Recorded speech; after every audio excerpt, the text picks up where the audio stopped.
What time is it? What time is it? What time is it? What time is it? What time is it? What time is it? It's time to sing. It is time to sing. Oh, thank you, thank you. And I've got another special guest with me this evening. Last week we had one of the members, or in fact, two of the members of my family. I had my daughter Hannah and granddaughter Raina with us, but this week, someone very, very, very special. Someone who instilled a love for music in my heart, and this is my dad. I'm Lonnie Moore. This is Family Singing Made Simple. And this one that is so special to me that I have is my dad. We call him Papa. So glad to have you with us, Dad. And my, what a heritage that I have. In fact, Psalm 16:6 says, I have a goodly heritage. Well, I do too. I trust you do too. And you may say, like my dad did, my dad didn't have really a goodly heritage growing up. So he started one. We're going to talk a little bit about that, the need for really instilling a musical heritage in your family. Let's talk about it.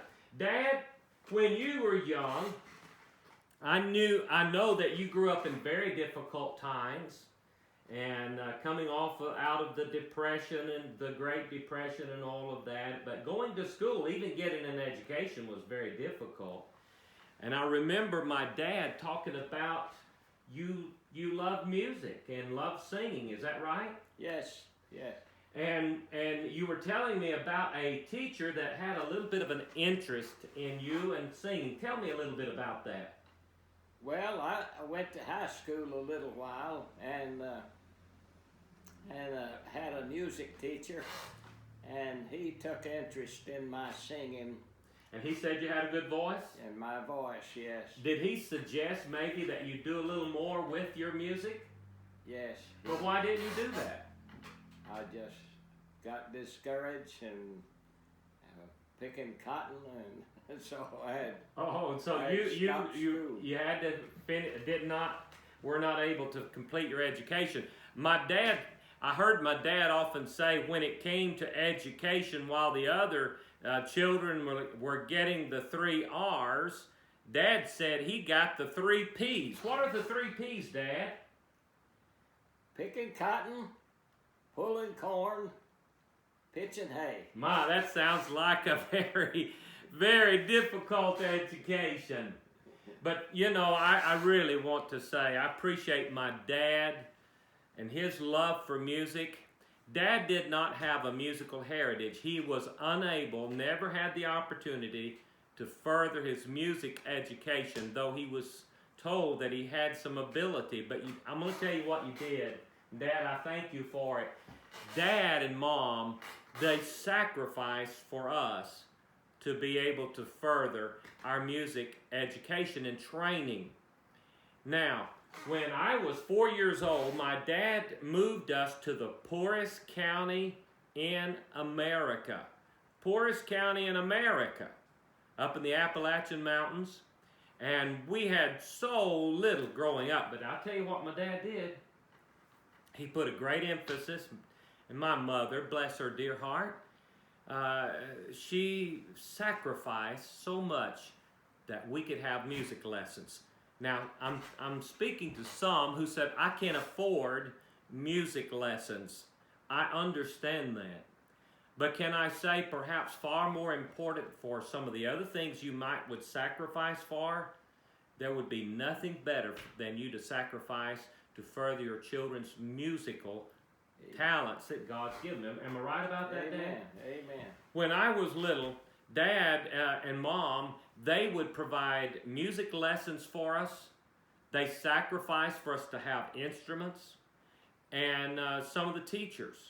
And Dad, tell a little bit about Lynn. And you discovered that she had a little bit of talent. Would you tell us how that you and Mom sacrificed for her and that ability. And I do want to, I appreciate my sister Lynn. She instilled, and she helped us. She had such a musical ability. She was able to help her siblings. But Dad, how did you get Lynn started in music?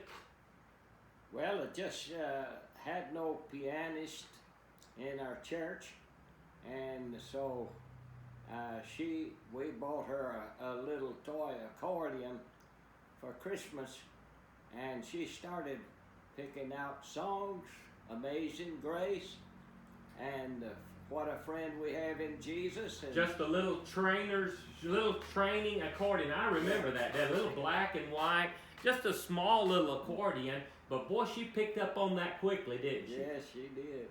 And Dad had her playing. She became the musician for our church at 7 years old. And you might be surprised what you have in your home as well if they are given and encouraged with that opportunity. Amen. And so my sister, I remember then, Dad, she wore that little accordion out, and what did you do? Ordered one for her. And it was a nice accordion. In fact, my sister for 45 plus years has been using that accordion as a missionary in Costa Rica. They got a very nice accordion. And how did you pay for it, Dad? Monthly payments. Made monthly payments. I'm telling you, this is growing up in poverty. That's how I grew up. But the heritage of music and providing that for your children, do not say we can't afford it. Really, the way I see it, you can't afford not to. That's a great part of your children's upbringing and heritage. Is that right? And so, Dad, talk to us a little bit about as well some of the teachers. I remember Mrs. Lewis. And remember Mrs. Lewis? Yes. That was my first piano teacher. And then there was, I guess the person that we perhaps learned the most from was Miss Reese, Florence Reese. Yes. Oh, I remember her. What a jolly old soul she was. We had piano lessons, but she also gave us voice lessons, and my, how I needed it. I remember my mother telling me, Lonnie, you just can't sing. Maybe the Lord will make you a preacher. But you know, they began to do something about that to help me. Now, Dad, let me also, I have with me today, I have another guest that was actually perhaps my greatest voice teacher. Dad, do you have any clue as to what perhaps one of the greatest voice teachers that I have with me today? What I'm talking about is the old Silvertone. The old Silvertone record player.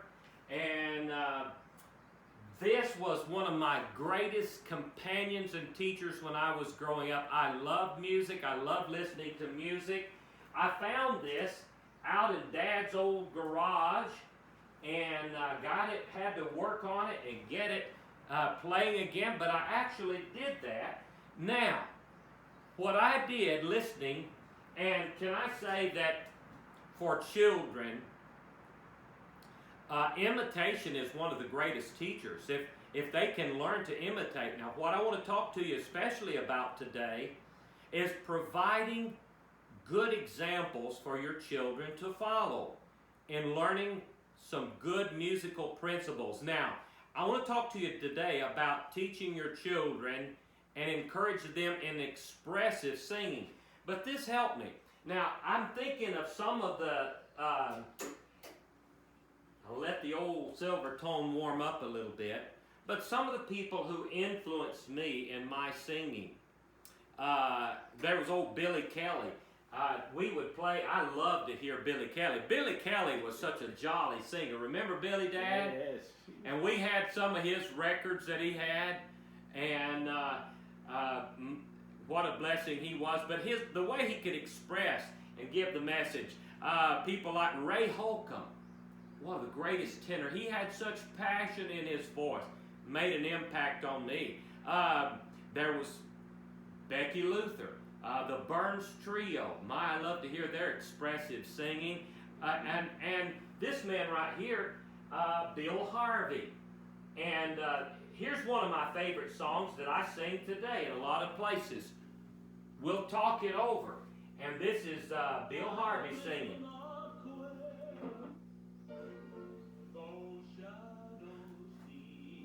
Can you hear that? And my heart bleeds, I will not question the way he leads this side of heaven. We know in part, I will not question a broken heart. We'll talk it over in the by and by.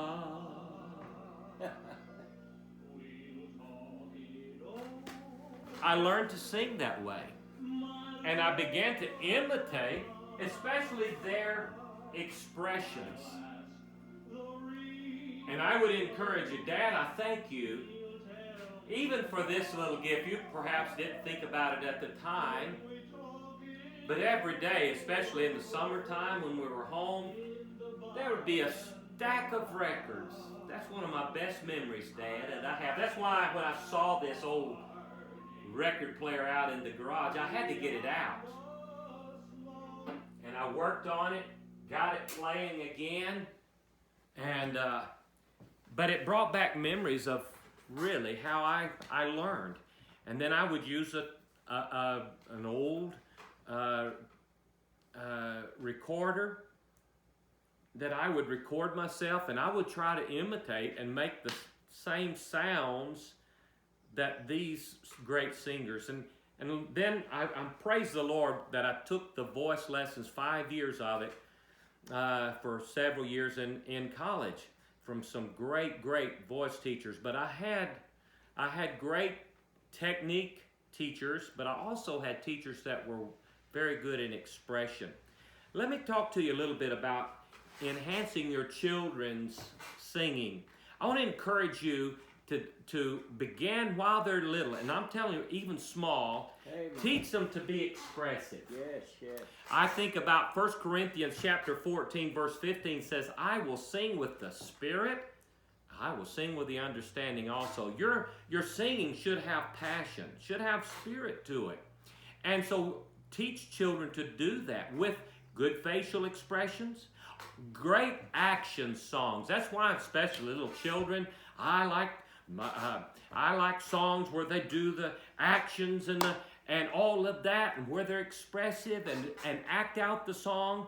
You're training them to be able to be expressive. I remember all those great courses that we did, Dad. Vacation Bible School, all of that singing, going to camp in the summertime, learning all those fun songs. That was building up my heritage. In the singing course that we do, Singing Made Simple, we have one entire session on expressive singing and teaching your children or your class, and some of you may be school teachers. And now we've got a new curriculum that is out now, Singing Made Simple, and that goes right along with the course. I'd like to encourage you, start a good musical heritage. Build on that. Let us help you if we can. And if you would like, this month now, for the next 30 days, we're offering a special for all of those who sign up for Singing Made Simple and become a member. I'm going to give an individual, I'll take the time and give you, and that'll help you really get started. I'll take a session with you, and I'll give you or perhaps your family. And if you'd like to, your family, gather your family around, and I'll sing with your family and give you some help, some pointers, Amen. And things with your children. I'll do that the next 30 days for all those that sign up. And just for $29.95 a month. And voice lessons Our voice coach would cost you over $50 a session. That's about a 25-minute session every week. We're talking about just $29.95 per month. And I've got all the lessons you can download. We got the manual that goes along with it. Now, you'll want that for sure, especially if you're teachers. If you're music teachers at school, this is a great course. It's designed as a course. But all the basic principles of singing. And so I want to encourage you, you've got to start those children when they're young. Amen. Learning to sing expressively. A lot of Yes, people yes. develop good voices. Amen. And they've got a great sound, Mhm. but they have no expression. And so they don't convey the message of the song. I'll tell you what separates great singers from good singers, but those who really become is those that learn to express and get the message of the song out. Amen. And they develop that. And so Amen. we'll help you do that. I'm so glad, Dad, to have you with us today with Singing Made Simple. That's where it all got started. And let me say, too, all of my brothers, my sister, all of their children, you talking about a great choir when all of our family gets together. We've had some recordings of all of our family, and it started because Dad, you and Mom made some sacrifices, and I appreciate that so Praise much. God, praise God. Thank you, Dad, for the Amen. sacrifices that you made for me. Amen. You did without some things that we could have a good heritage, a goodly heritage. I trust you're building a goodly heritage too. You say, I don't have a goodly heritage, then start one. Amen. Start one with your family. Yes, yes. And so till next Monday evening again with Family Singing Made Simple, this is Lonnie Moore, and I'm encouraging you, just keep on singing.